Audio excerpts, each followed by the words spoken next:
Selamat sore Bapak Ibu. Selamat Selamat sore. sore. Selamat jumpa kembali. Apa kabar hari ini? Sehat. Puji Tuhan. Baik Bapak Ibu. Ada pepatah mengatakan tak kenal maka tak sayang. Mungkin saya berdiri di sini. Pasti di antara Bapak Ibu ada yang tidak mengenal saya. Ya. Jadi saya akan memperkenalkan diri terlebih dahulu.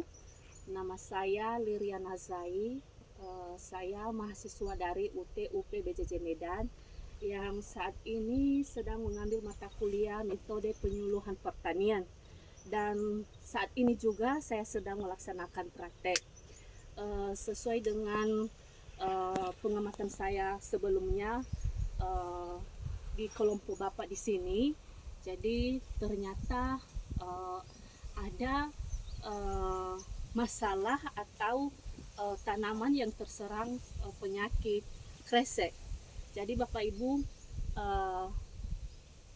kedatangan saya hari ini karena terjadinya masalah di kelompok Bapak Ibu, makanya kami adakan penyuluhan pada saat ini. Dan saya secara pribadi berterima kasih kepada Bapak Ibu di sini karena sudah mengizinkan saya untuk memperkenalkan saya untuk melaksanakan penyuluhan pada saat ini. Jadi demikian saja perkenalan singkat dari saya. Kalau ada Bapak Ibu yang ingin mengenal lebih jauh lagi tentang saya, jadi bisa nanti melalui nomor WA saya setelah selesai materi ini.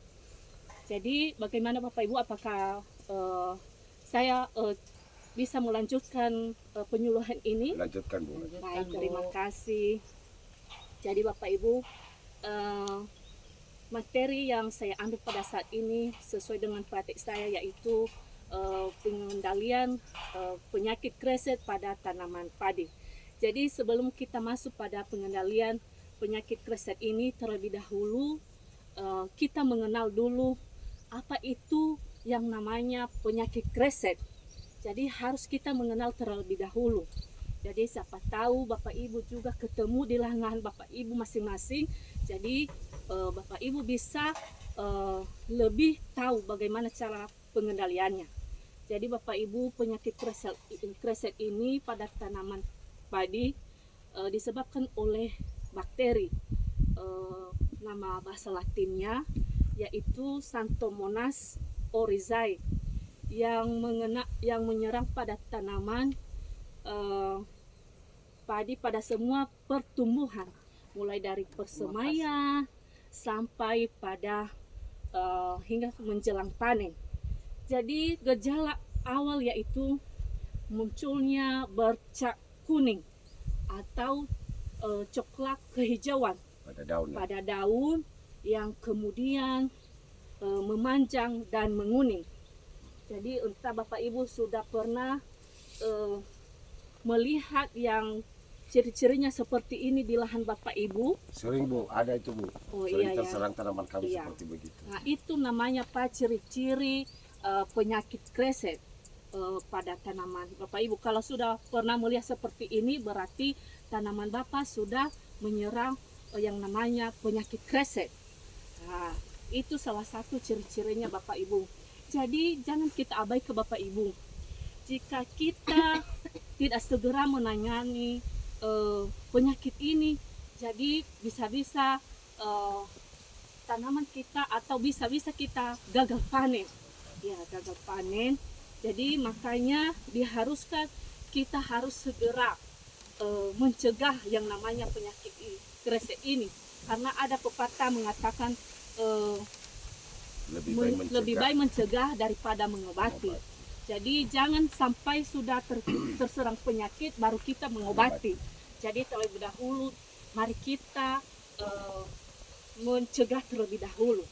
Jadi bagaimana caranya mencegah itu Bapak Ibu? Saya akan menjelaskannya kepada Bapak Ibu. Jadi ada beberapa cara kita. Ini sangat mudah Bapak Ibu. Bagaimana cara kita untuk mencegah yang namanya penyakit kresek ini? Yang pertama yaitu kita menggunakan varietas yang tahan. Maksudnya di sini varietas yang tahan Bapak Ibu, kita memilih varietas yang tahan akan penyakit. Ya, unggul. Nah, menggunakan benih unggul, menggunakan benih yang sudah berlabel biru atau bersertifikat yang pernah sudah diuji. Nah, itu namanya benih yang sudah tahan akan penyakit.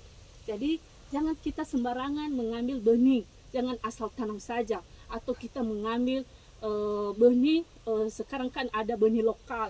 Nah, jadi tanpa tahu kita di mana asal usulnya, apakah sudah diuji atau tidak. Jadi jangan karena harganya murah, jadi bisa-bisanya kita akan membeli benih tersebut. Jadi itu yang pertama Bapak Ibu. Kemudian kita melakukan juga pembersihan Bapak Ibu. Pembersihan maksudnya di sini kita melaksanakan pembersihan lahan.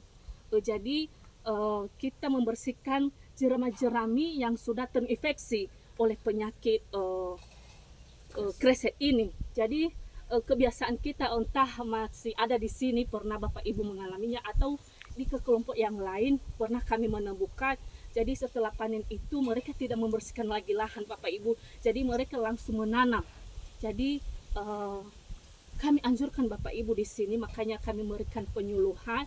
Jadi jangan ya Bapak Ibu, kalau penanaman selanjutnya nanti baiknya kita akan membersihkan lahan terlebih dahulu. Jadi membuang jerami yang sudah terinfeksi oleh penyakit. Selanjutnya kita juga menggunakan pupuk yang seimbang Bapak Ibu.